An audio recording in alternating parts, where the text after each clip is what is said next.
বাংলাদেশের সেরা তিনজন ব্যক্তি, একজন হইল মরহুম মৌলানা আব্দুল হামিদ খান বাসানি, আরেকজন রাষ্ট্রপতি তাজউদ্দিন আহমেদ, আরেকজন শেরে বাংলা ফজলুল হক। তিনজনের উদ্যোগে এই আওয়ামী লীগ সংগঠন তৈরি।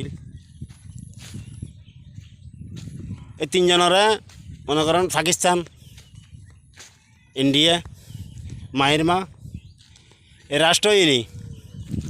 আজার আলীর মতন ভয় পাইতো, বাঘের মতন ভয় পাইতো তিনজন ব্যক্তির।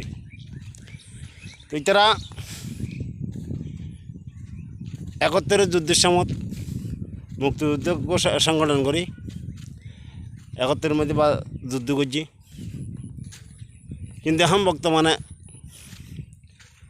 71 যুদ্ধর নীতি নির্ধারক বা মুক্তিযুদ্ধর যে একটা নীতি, কিন্তু বহু মুক্তিযুদ্ধ তো ইয়ান পালন নকরে। কারণ মুক্তিযুদ্ধের নীতির মধ্যে তখনও দুর্নীতি নকরে, ডাকাতি নকরে। তো এখন দেখা যাচ্ছে দেশ স্বাধীনের পরে বহু মুক্তিযুদ্ধ ক্ষমতা পায় দুর্নীতি করার। আসলে কি তোমার আগে যুদ্ধ করছিলে যে দুর্নীতি করি পেলে না?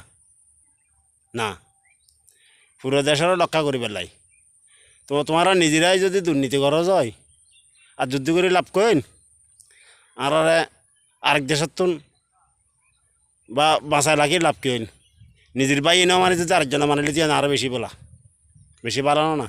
নিজের বাইর লাথি না খাই, আরেকজনের যদি লাথি দিতে যাই গুছে ইয়ান তো অন্তরত মিশাই। কিন্তু একটা জিনিস খেয়াল রাখবেন, নিজের আপনজনের কষ্ট হইয়ান বেশি কষ্ট লাগে। আপনজনের যদি কষ্ট যায় ইয়ানের মতন কষ্ট পৃথিবীতে আর কিছু নেই। আসসালামু আলাইকুম।